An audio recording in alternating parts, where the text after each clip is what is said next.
Cette voix au chapitre est dédiée à deux formidables génies de la littérature que l'actualité de l'édition rapproche. Au Seuil vient de sortir la correspondance de Rainer Maria Rilke, et ceci grâce au travail, à l'attention, à l'amour de Philippe Jacotet. Et chez Gallimard paraît presque en même temps la correspondance de Heinrich von Kleist. Pour nous en parler, j'ai invité Bernard Buschenstein, professeur à la faculté des lettres de l'Université de Genève et spécialiste, entre autres, de Kleist. Pour réunir ces deux géants, un courant littéraire, encore mal connu des publics francophones, le romantisme allemand. J'avais invité, pour vous en parler, le spécialiste français, le plus finement averti, Marcel Brion, de l'Académie française. Malheureusement, la maladie l'a retenu à Paris, et je ne peux que vous présenter ses ouvrages consacrés au romantisme allemand. Deux premiers volumes qui groupent des analyses de ces grandes figures littéraires, Kleist, Novalis, Brentano, Hoffmann, Jean-Paul et les autres, et un troisième qui vient de paraître, toujours chez Albin Michel, sous-titré « Le voyage initiatique ». Bon, messieurs, je suis un tout petit peu intimidé d'être seul en face de deux grands spécialistes d'une période de la littérature européenne qu'au fond nous connaissons assez mal, nous autres francophones, le romantisme allemand. Le romantisme allemand que je n'y inclus pas Rilke, mais je pense qu'il y a une forme de poésie, une forme de sensibilité allemande qui peut se retrouver aussi bien chez Kleist que chez Rilke. On va d'abord parler de Kleist. Et d'abord, première question, on tâche d'actualiser le problème Kleist. Pourquoi aujourd'hui, en 1977, parle-t-on de Kleist, publie-t-on sa correspondance complète, joue-t-on ses pièces? Peut-être peut-on répondre en rappelant que Kafka a ressenti Kleist comme un frère, un véritable prédécesseur. Kafka qui a ressenti et décrit avec le plus d'acuité l'aliénation de l'homme moderne, solitaire, a déjà été préparé en cela par Kleist. Kleist est d'une certaine manière tombé du ciel sur cette terre. Et, rappelons l'époque à peu près. Enfin, il est né il y a 200 ans. C'est aussi une des raisons pourquoi ce volume paraît maintenant. Et Berlin verra cette année des manifestations qui rappelleront ce bicentenaire. Alors, il vous dit qu'il est tombé un peu sur cette terre comme un martien. Il a toujours eu le sentiment qu'il n'était pas fait pour vivre ici. Et il pensait que dans une autre planète, dans un autre domaine, dans un ciel imaginaire, il trouverait enfin la paix de son cœur. Mais lorsqu'il a compris qu'il n'y avait pas de vérité absolue et que, après la mort, nous ne pouvions pas sauver une vérité pour toujours, c'était un moment de crise si total que pendant des mois, il n'a plus su que faire, il n'a plus lu, il n'a plus eu d'occupation régulière, toute son existence était oui, mais enfin, Kleist, détruite. Il y a un phénomène. Kleist a été quasiment ignoré par les livres de littérature, par les professeurs de littérature pendant un siècle et demi, n'est-ce pas? Alors, qu'est-ce qui se fait qu'aujourd'hui, on s'y intéresse? Cela remonte déjà à sa vie. Il est curieux de voir que les quelques romantiques qu'il a connus et qui l'ont entouré parlaient de lui avec une certaine gêne. Un seul, Tieck, s'est occupé de ses œuvres après sa mort. Et beaucoup de documents autour de sa vie ont été cachés, dispersés et se sont perdus. Et l'Allemagne même n'a découvert Kleist que dans le sillage de l'expressionnisme. Aux environs de la Première Guerre mondiale, une sensibilité correspondante a trouvé un écho. Vous dites donc quelqu'un qui est un être absolu. Je dirais que c'est une littérature construite sur une structure paradoxale. Il y a toujours une recherche d'un absolu, un absolu de vérité, mais aussi un absolu d'authenticité dans le domaine du cœur, dans le domaine de la vérité des sentiments. Il y a d'autre part un non opposé à tous les mensonges de la convention sociale, des modes passagères du comportement humain. Il y a une méfiance vis-à-vis de l'instrument du poète, du langage. Avant lui, avec Goethe, il y avait cette énorme confiance qui croyait que le poète pouvait épouser son instrument. Kleist est toujours dissocié de sa parole. Et l'essentiel de ce qu'il dit est souvent dans le silence, dans l'interruption, dans un geste brusque. Vous parlez d'interruption, et alors, je crois quand même qu'il y a aussi chez le fait que Kleist se soit suicidé à 34 ans, en compagnie d'une femme qui a accepté de mourir avec lui, je crois aussi que c'est très moderne, si j'ose dire, moderne entre guillemets. C'est ça qui le rend dramatique. C'est très moderne, ce mal de vivre, voilà. Ce sentiment d'appartenir dès le début à la mort, car ce suicide ne vient pas à la fin de cette vie très brève, mais lui vient comme idée déjà très tôt. Oui. Et dans ces pièces, il y a souvent des moments culminants, par exemple dans Penthesilée, où... Racontez vite Penthesilée, parce que c'est dans le fond une pièce qu'on joue actuellement d'ailleurs à Paris, qu'on jouera peut-être en Suisse romande bientôt. C'est une pièce qu'on a aussi exhumée, qui est sortie. Oui, oui. N'est-ce pas? La Penthesilée de Kleist transforme le mythe habituel en s'inspirant du mythe bien connu des Bacchantes. Peut-être qu'il a même puisé dans un lexique antique le nom de Penthesilée à côté du nom de Penthée, c'est-à-dire de celui qui a été déchiré par les Bacchantes. Il y a donc un mélange de deux traditions. Et dans ce mythe, ce qui est essentiel, c'est que la reine des Amazones dévore son bien-aimé Achille, alors que dans beaucoup de versions, c'est l'inverse qui se fait. Le tout est au fond dicté par des besoins d'assouvissement mutuel, de domination mutuelle. C'est destruction et jouissance en même temps. Oui. C'est une plénitude à la fois martiale et paradisiaque qui se rencontrent. Et d'ailleurs, on vient de parler de l'attitude de Kleist devant la mort, puisqu'il l'a rencontrée volontairement. Et vous venez de parler de la reine des Amazones, ça veut dire quelque chose, une Amazone, n'est-ce pas? C'est une femme viriloïde, disons. Et je pense qu'il faut parler de Kleist face aux femmes. C'est extrêmement important. D'ailleurs, sa correspondance, dans sa correspondance, il y a énormément de lettres qui s'adressent à ces femmes, SES. Presque toutes les lettres. Enfin, ces femmes, pas au sens réel du mot, parce que je crois qu'il ne les avait pas beaucoup. D'une part à sa fiancée Wilhelmine von Zenge, et d'autre part à sa demi-sœur Ulrike, et les dernières lettres à sa cousine Marie. Oui.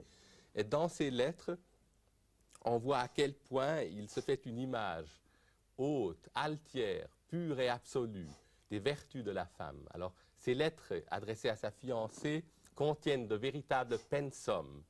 Il lui propose des problèmes qui visent tous à la perfectionner, à la cultiver, à la mener au sommet de l'échelle humaine. Et oui, mais en même temps, ces femmes, d'ailleurs toutes les femmes de son œuvre, que ce soit Penthesilée, que ce soit Nathalie du prince de Hambourg, que ce soit la marquise d'O, et Ulrike von Kleist, une réelle, puisque c'est sa demi-sœur, c'était des femmes dominatrices. Alors, je voudrais vous poser une question, peut-être qu'on la posera aussi à Philippe Jacotet, parce qu'on retrouve certains thèmes du poète vis-à-vis de la femme dans Rilke. Est-ce que le poète allemand, je dis bien le poète allemand, a besoin, pour s'exprimer, d'une part de la présence de la mort et d'autre part de la présence d'une femme forte? Je dirais ceci.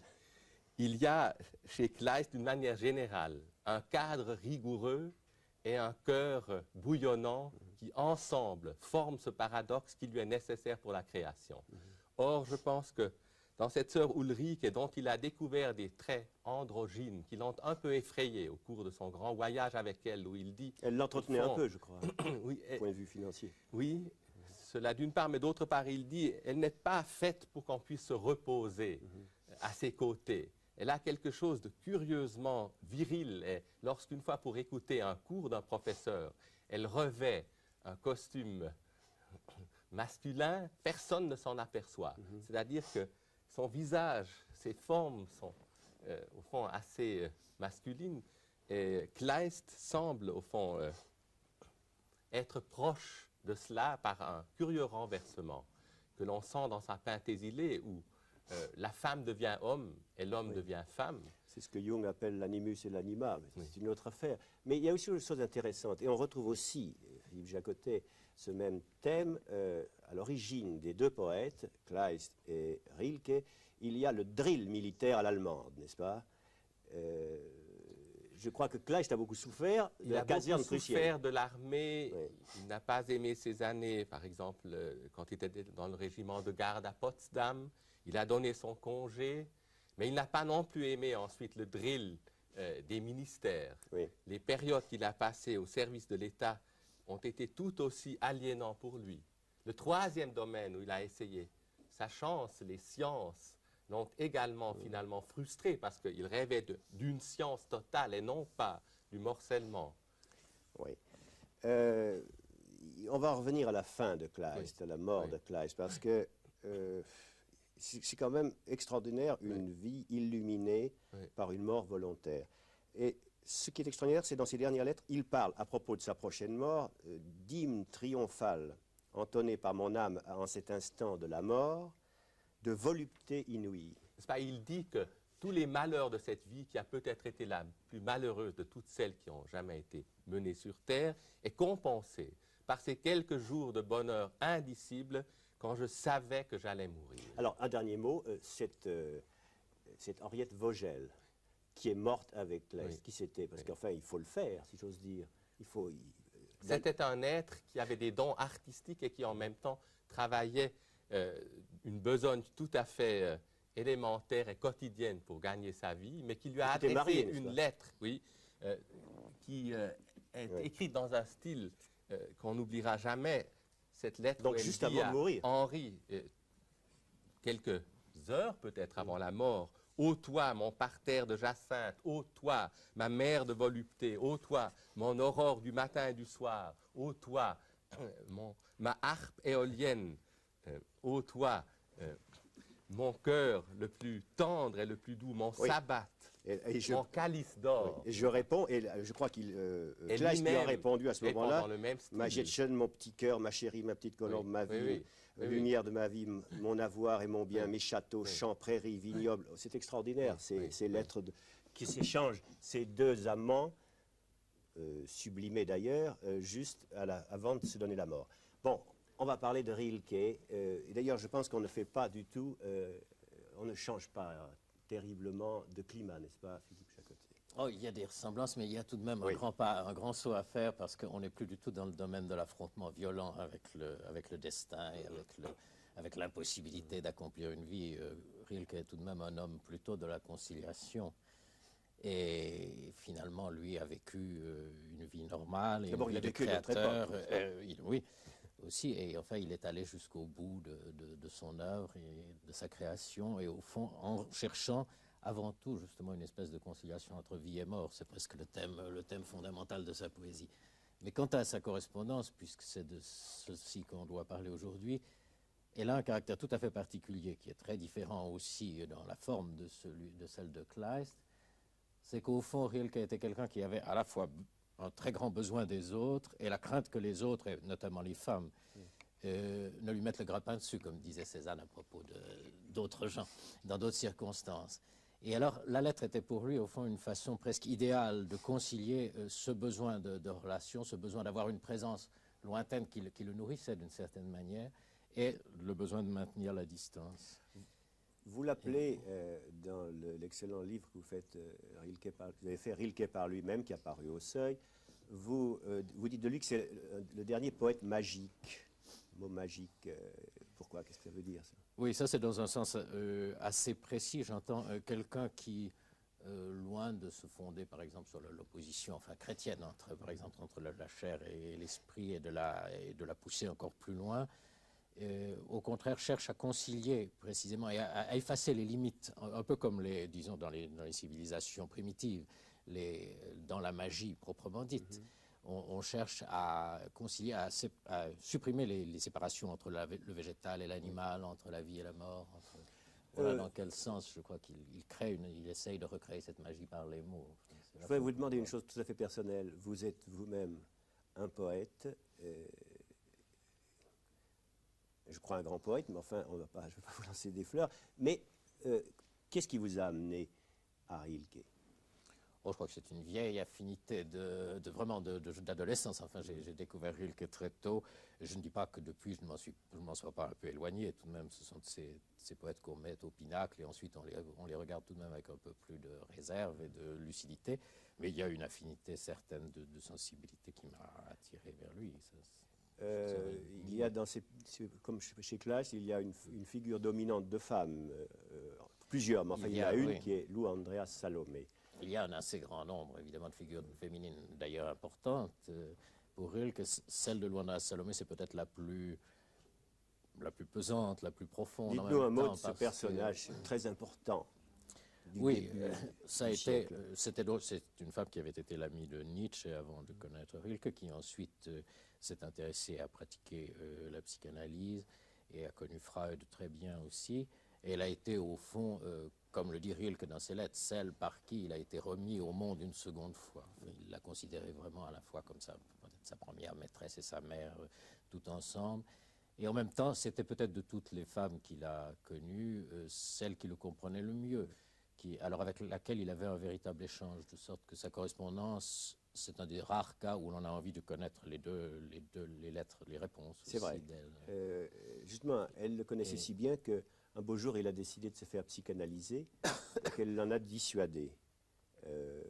Oui, c'était dans une période de très grande crise de la vie de Rilke où il n'avait pas vraiment décidé, mais il hésitait parce qu'il se sentait dans une sorte de désarroi très profond. C'était dans les années 1911-1912, après avoir terminé les cahiers de Malte Lauritzbrigg, qui est son livre le plus connu, je crois, en France, dont il avait espéré qu'il le délivrerait de ses tourments intérieurs, et ce livre n'a pas eu cet effet-là sur lui. Alors, dans une espèce de désespoir, il a pensé à cela, et c'est Luc qui, très intelligemment, a compris qu'il ne se sortirait de son tourment que par la poésie. Et c'est justement, précisément 2 ou 3 jours après qu'il a écrit ses lettres, qu'il a commencé les élégies de Buno, ce qui est assez caractéristique. Oui, il y a une chose intéressante dans le personnage de Rilke, c'est il parle du nord et du sud. Il dit que ça représente pour lui le jour. Le jour, c'est le sud. La nuit, c'est le nord. La nuit, c'est une espèce de sourdine. Et le jour, c'est violent. Et il tend, malgré tout, vers le nord. Et est-ce qu'il y a une âme du nord? Est-ce qu'elle est particulièrement poétique? Je crois que c'est pas... le passage auquel vous faites allusion est un peu un passage de circonstance. C'est à propos de l'Italie. Il n'aimait pas beaucoup le printemps en Italie. Il s'en plaint parce qu'il trouvait que c'est trop éclatant, que ça allait trop vite et qu'on ne sentait pas les nuances. Et dans ces moments-là, il regrette le nord dont il vient. Mais en réalité, je trouve que dans l'essentiel de son œuvre, c'est quelqu'un, justement, chez qui l'influence du monde méditerranéen et du monde français, puisqu'il a découvert la France en 1902, ça, on en parlera tout à l'heure, a été considérable. Du problème en fait, là aussi, il a peut-être concilié justement 2 choses, c'est-à-dire le nord dont il venait, enfin, oui, et le midi qu'il a profondément aimé, parce que quand il est venu au Valais, par exemple, ce qu'il aime dans le Valais, c'est que ce soit un pays du... C'est drôle d'ailleurs de penser qu'à propos de la Suisse, la première chose qu'il a dite, n'est-ce pas, c'est une exposition de paysages, sûrement pas un pays pour moi. Et il y est mort. Oui, et non seulement il y est mort, mais enfin, il l'a découvert ensuite dans sa profondeur, et il l'a beaucoup aimé. Enfin. Et il a écrit Les Quatrains valaisans en reconnaissance, en quelque sorte, en français d'ailleurs, au Valais qu'il avait hébergé. Selon vous, qu'est-ce qu'un jeune homme de 20 ans ou de 25 ans, tel que vous étiez quand vous l'avez rencontré, peut trouver dans Rilke aujourd'hui? Je suis étonné. Il y a eu, je crois, pour Rilke, il y a eu une réaction. Il y a eu d'abord beaucoup trop d'admiration, un excès d'encens autour de lui, de son vivant encore.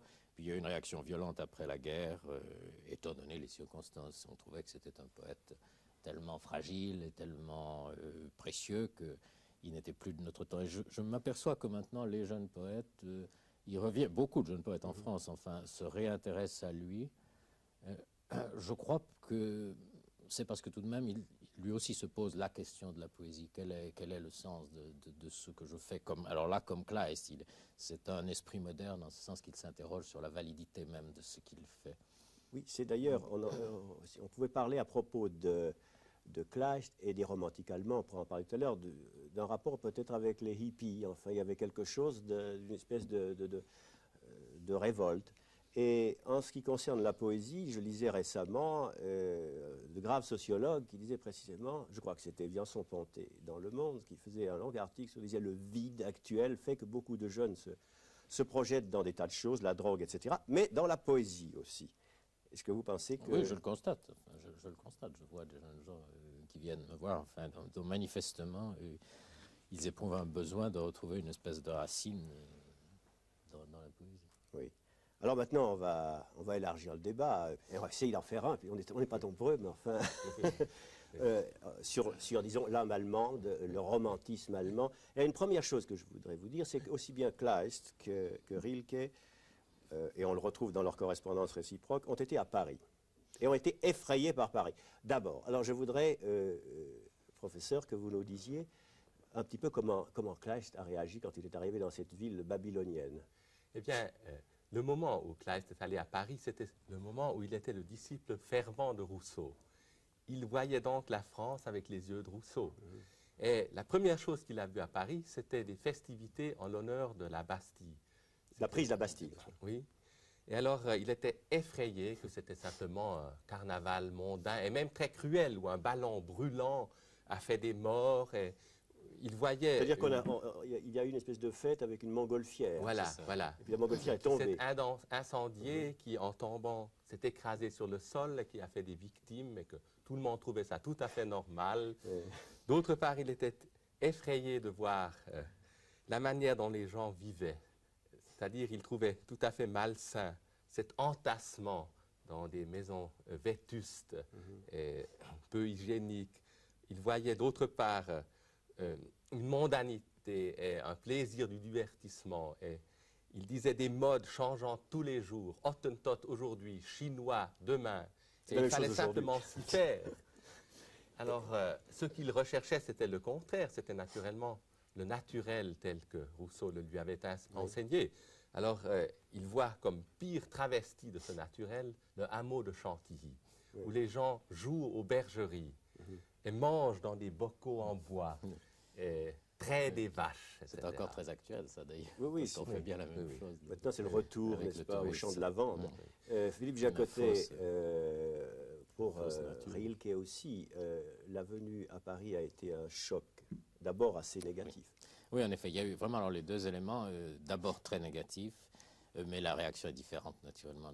Elle est plus baudelairienne, au fond, c'est un peu, on retrouve plutôt le Paris de Baudelaire, la misère, la mort présente partout, la maladie, enfin, alors c'est au fond la réalité qu'il découvre d'une manière très brutale.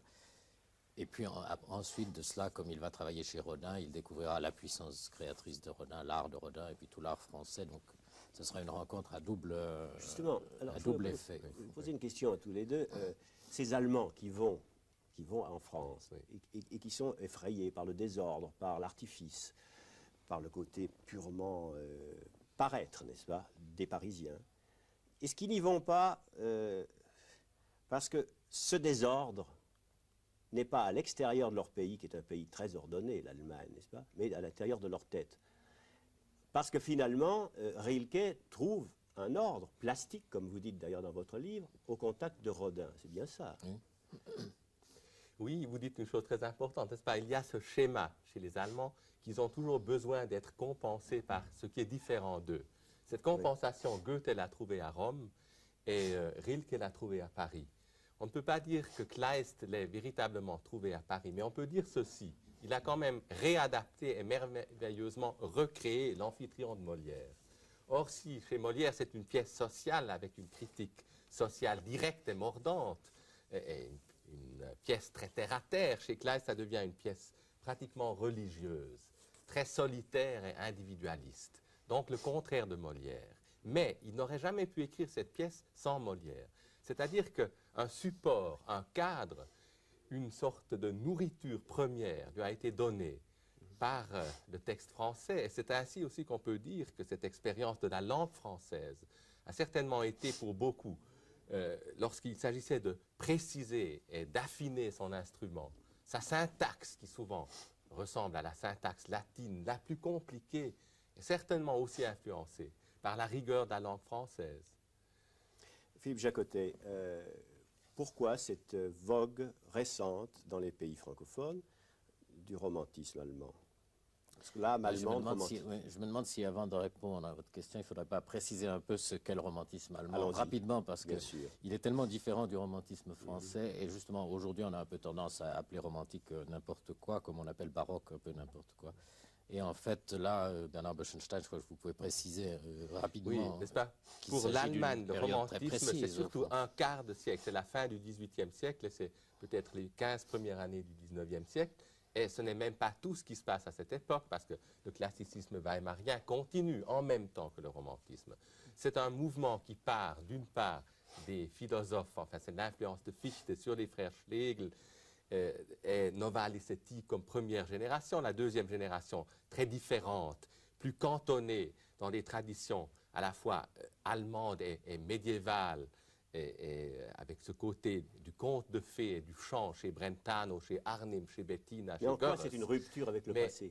Tout cela est une rupture avec le passé, dans ce sens qu'ils font craquer tous les cadres d'une forme contenue et équilibrée. Ils s'ouvrent à l'infini, et dans la pensée, et dans une idée de synthèse de tous les domaines, non seulement de tous les arts. Le Gesamtkunstwerk de Wagner est déjà préconçu à cette époque, mais de toutes les sciences. Les sciences romantiques aimeraient faire le pont entre la médecine, les sciences naturelles, les sciences humaines dans tous les domaines. Et ainsi Kleist a été influencé par un philosophe Schubert, qui était à la fois un théoricien du rêve, un Freud avant la lettre, un théoricien du somnambulisme, mais aussi quelqu'un qui amassait toute la science des mystères venus de l'Orient, etc. Il y a donc... Alors maintenant qu'on sent un petit peu cette âme romantique, on la comprend, on la voit, je vous repose la question, Philippe Jacotet. Mais il me semble qu'elle s'éclaire justement par ce que vient de dire M. Buchenstein quand il parlait de l'Orient, par exemple. En quoi est-ce qu'il est actuel? Il y a au fond cette ambition d'ensemble, c'est-à-dire de réconcilier, par exemple, la poésie et la pensée et la philosophie. C'est en quoi c'est tellement différent, disons, d'un Musset qui est simplement un poète du sentiment, somme toute, un élégiaque. Et en quoi c'est beaucoup plus intéressant et en quoi ça redevient vivant. Parce qu'il y a aujourd'hui ce besoin précisément de... aussi cette espèce de nouvelle réaction contre un rationalisme ou un scientisme excessif.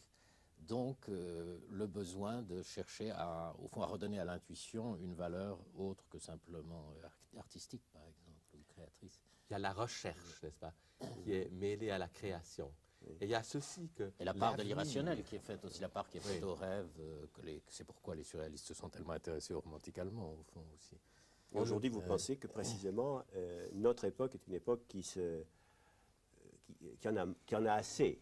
Notre époque ne veut pas d'un cadre fermé, ne veut pas de ce qui est parfait, faussement harmonieux. Notre époque veut une recherche de quelque chose qui n'a pas encore trouvé son instrument.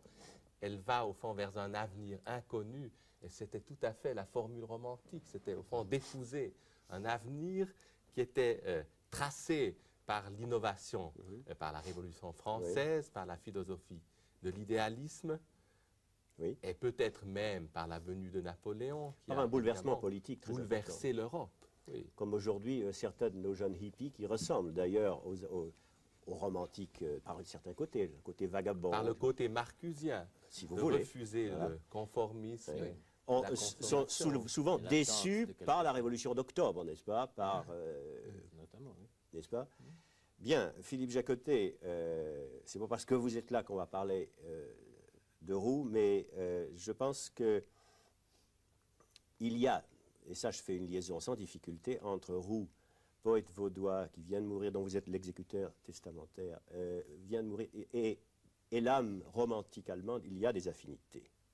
Sûrement, et il a été un des premiers, par exemple, à donner une importante traduction de Hölderlin pendant la guerre en France, en Suisse, et il a traduit Novalis également avant bien d'autres, il y a longtemps.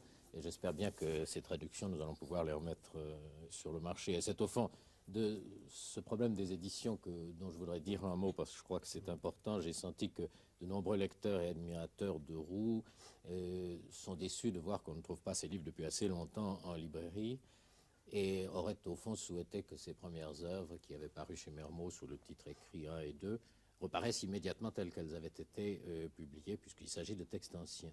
Mais le fait même de la mort de Roux a modifié les choses, c'est-à-dire qu'on a eu d'abord le bonheur de découvrir un certain nombre d'inédits qui sont de l'ordre plutôt du journal intime que du poème, mais qui sont d'un très grand poids, d'un très grand intérêt, extrêmement émouvant. Et il y a d'autre part des textes qui avaient paru en revue très épars, qu'il faut rassembler. Donc il y a tout un travail, au fond, de préparation de l'édition qui oblige à la repenser dans son ensemble et qui ne permet pas de remettre tout de suite sur le marché, comme on l'aurait espéré, au fond, les premiers livres. Mais je compte bien que d'ici la fin de l'année, les premiers volumes de cette édition paraîtront et que l'année prochaine, on aura l'ensemble. Donc vous rassurez les admirateurs de Roux? Oui, je calme leur impatience, qui est d'ailleurs sympathique. Bien.